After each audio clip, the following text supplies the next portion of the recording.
किसी गांव की एक लड़की देखन में सुंदर चेहरा था।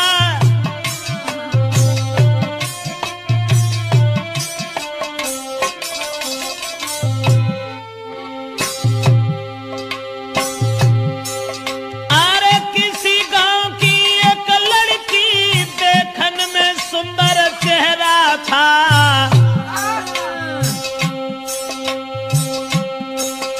शादी से पहले एक लड़का से उसका हित कुछ गहरा था।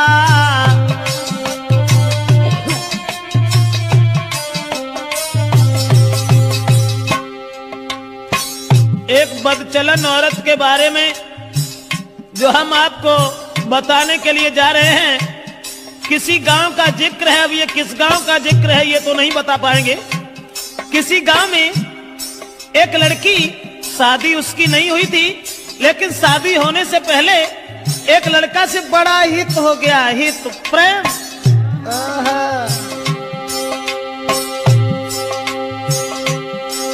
था चेहरा खिला चंद्रमा सा, आदत की गंदी थी नारी।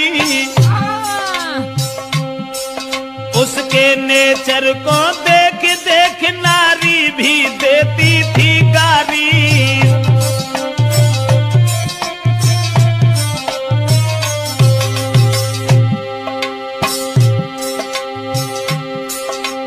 उस ही नारी बेवफा के कुछ सुना विचार हमारे हैं। नारी के आगे सूरवीर परमेश्वर तक तो हारे हैं।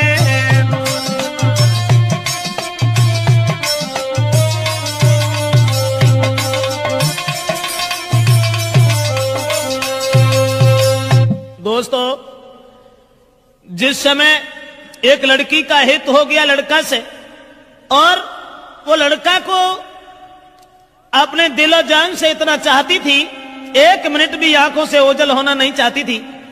शादी नहीं हुई थी उस लड़की की, शादी से पहले ही एक लड़का से हित हो गया। और एक दिन लड़का का हाथ पकड़ करके वो लड़की कहने लगी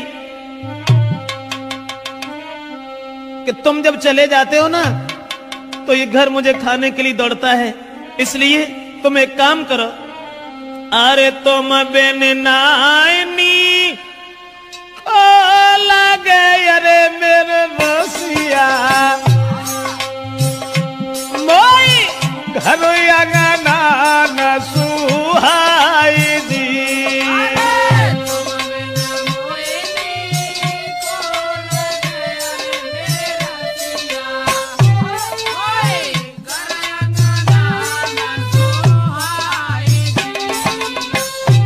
और छोड़ के मोको गाँव में अरे हितकारी, तुम मत जाइयो बाजार जी।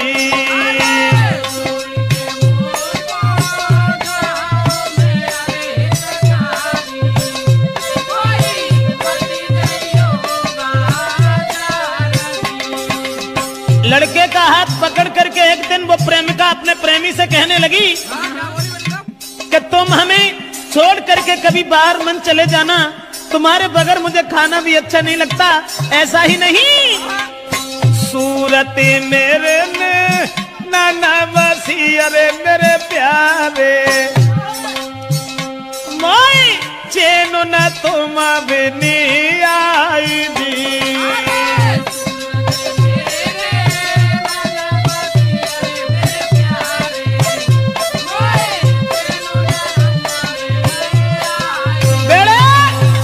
लड़का से इशारा किया उस लड़की ने कि तुम्हारे बिना मुझे चैन नहीं आता, आप ऐसा किया करो, हमारे पास रहो, रात दिन सुबह शाम में जहां रहूं वहां मेरे पास रहो। लेकिन लड़का से एक बात और कही, आज तो तुम हमें मानते हो, अब तुम भी तंदुरुस्त हो, बड़े हो, सियाने हो गए हो, लेकिन तुम्हारी शादी होगी, और शादी होने के बाद में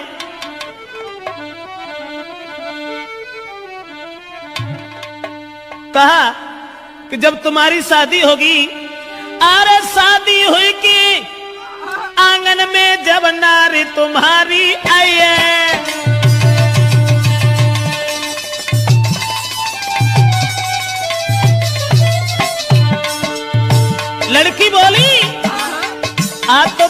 चाहते हो, आज तुम हमें मानते हो। शादी हुई के आंगन में जब नारी तुम्हारी आई है, फंस नारी के फंदा में, हाय फंस नारी के फंदा में के मेरी याद नहीं आई है।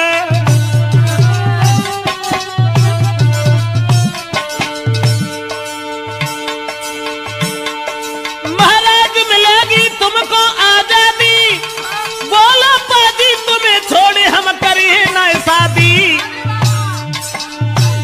करिया नागिन बन के रस गई बिटिया तेरी नाजरिया, करिया नागिन बन के रस गई मोड़ी तेरी नाजरिया, हाय करिया नागिन बन के रस गई बिटिया तेरी नाजरिया। दोस्तों, लड़की ने जवाब दिया, आज तो तुम हमें मानते हो, लेकिन जब तुम्हारी शादी होगी तब तुम मेरे करीब नहीं आओगे, फिर तुम अपनी स्त्री के फंदा में फंस जाओगे। लड़का कहने लगा, कैसी बातें कर रही हो? स्त्री? अरे एक स्त्री चाहे 50 स्त्री आएगा, तुम्हारे अलावा हम किसी के साथ कभी कुछ दुर्व्यवहार का ऐसी कौन सी बात है? हम तो तुम्हें कितना चाहते हैं।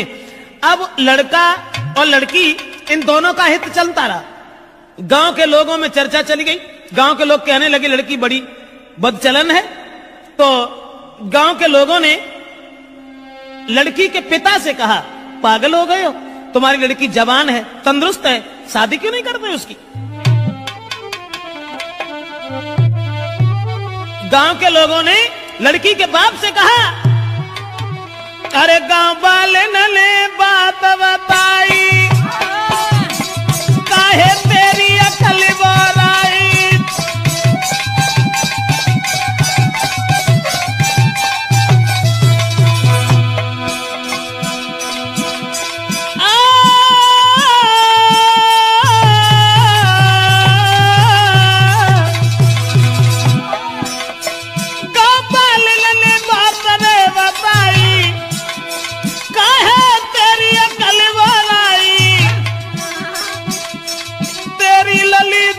हुई आई, अरे क्यों नहीं कर लो है सगाई।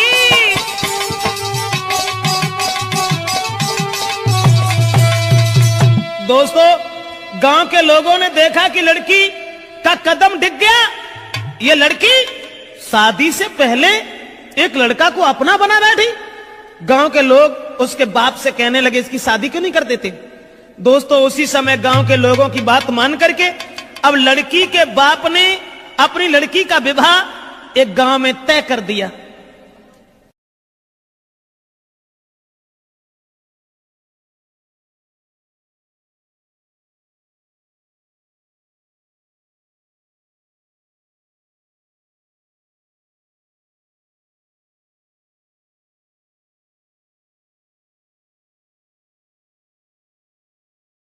और ये जब बिटिया ने जब आज सुनी कि अब ब्याह रुक गो, सोई वो लड़का से और बोली कि अब नाए तो माँ को मिल सके, अरे मेरे प्यारे मेरो बबुला बनो है दीवार जी।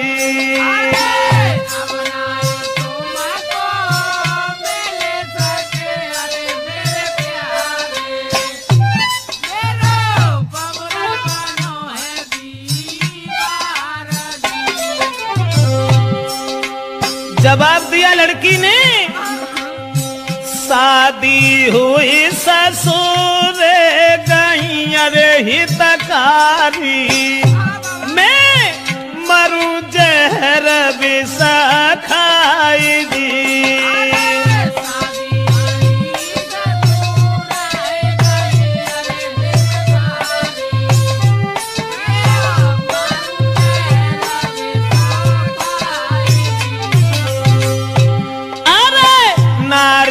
संग में तुम्हारा हो अरे मेरे प्यारे, मेरी किस्मत में तुम आनाई जी।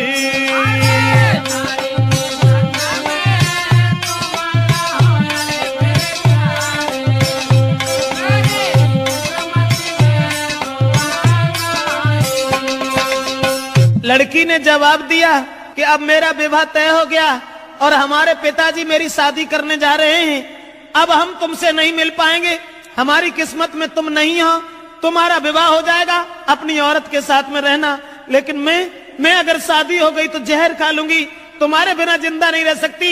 और वो लड़की बोली, अरे जो तुम हमको नहीं मिल पाए तो देह में आग लगाऊंगी, लगाऊंगी, दैया तुम बिन नहीं जी पाऊंगी।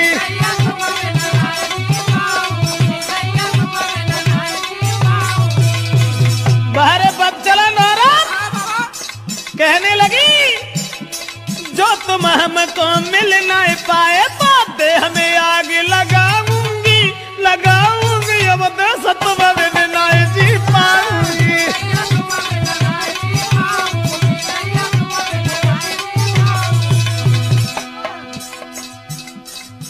अब्बा ने जाल डारो, लड़का के गले में बांह फांस करके बोली, नहीं चाहिए मोए माल खजानो,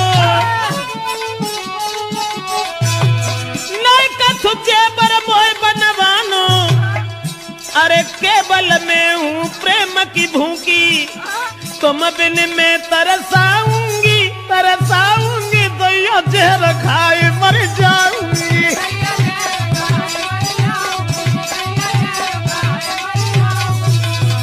ऐसा ही नहीं, इसलिए तुम एक काम करो, तुम्हें कोई चिंता नहीं है, हम कल मरते हो, अभी मर जाए, लेकिन तुम्हें परवाह नहीं है, तुम हमारे पिताजी के पास चले जाओ।